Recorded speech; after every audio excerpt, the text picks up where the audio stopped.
My name is Walter South. I live in New York City. I'm doing my dissertation for GCAS on the housing question. This is really a riff on Ingalls'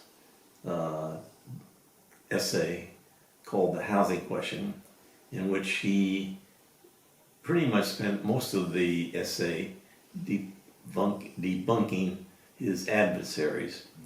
And then he had one sentence on housing. We should forget the housing question because we should concentrate on the revolution. I disagree with him. I think that housing should be a right. And as of such, it has to be affordable. If it's not a right and not affordable, then that means that people do not have a right to the city. And everyone should have a right to the city. The question is, how do you achieve this end? What I propose is what is called a limited dividend development.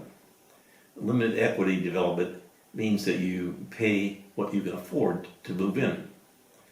And I would just have a skewed income building in which 40% of the units are for people at 60% or below of the area median income. 40% would be between 60% and 100%, 120% of the area median income, and 10% would be above the area median income above 160. This would skew the income in the building and will provide adequate housing for everyone at the same standard. Secondly, the building should be located next to mass transit in order to enable people to be able to get to work and to go to school and so forth without having to have a private car. Of course, right now in the United States, the average family has about 2.3 cars. Secondly, the building should be built to passive house standards. This is a German standard of housing which has a very tight envelope, which has an air handling unit to bring in fresh air. It costs probably 3% more to build with passive house standards, but the maintenance costs are probably about 2% lower every year. So in 3 or 4 years, you pay for the 3%. Thirdly, the building should be a mixed use. That is to say, there should be 2 or 3 floors of commercial on the ground floor. And this would help offset the maintenance costs of the entire building. For the first 15 years, I would sell the low-income housing tax credits for this building. And at the end of 15 years, I would flip the building to a limited equity co-op. So for the first 15 years, all the tenants would probably have a mortgage, which they would pay off in 15 or 30 years. And this mortgage, along with the low-income housing tax credits, would pretty much pay for the building. I could sell the low-income housing tax credits for about 100 cents on the dollar at this point. And so if you moved in the building and you were in the lower 40%, you would pay 1 time your annual income. If you moved in the building and you were in the middle income bracket, you'd pay 2 times your annual income. And if you were in the upper 10%, you would pay 2.5 times your annual income, or twice the cost of the construction of the building. Since I am selling the low-income tax credits for the 40%, I can also sell the base, the footing or foundation of the building for low-income housing tax credits. And that would provide me with a commercial space at a lower cost than the average.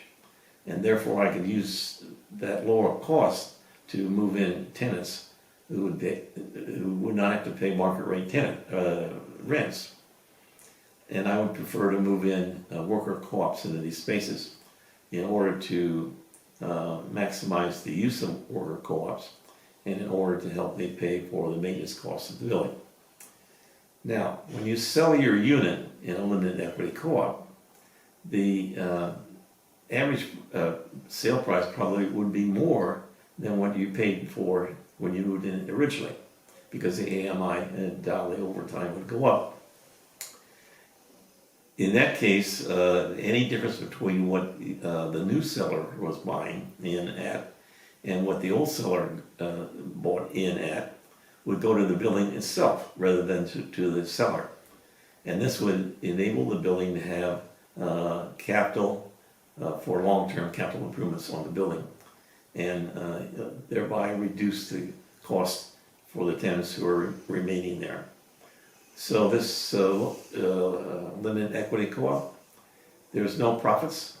The land costs are taken out because in order to maintain this property, I would have a trust company buy the property and lease it to the limited equity co-op so that the terms of the lease could not be changed by the tenants in 20 or 30 years.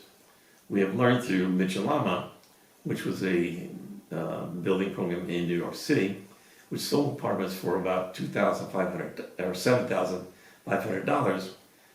At the end of 20 or 30 years, the Mitchell-Lamas could refinance. And guess what? They refinanced and sold their apartments out at market. So the perpetual affordability was lost. In order to avoid that, I'm using the Affordable Housing Trust to own the site itself and set the parameters for resale values. This way I'm creating perpetually affordable housing on sites close to mass transit, which will pay for itself and will be affordable in perpetuity. Is that enough? All right.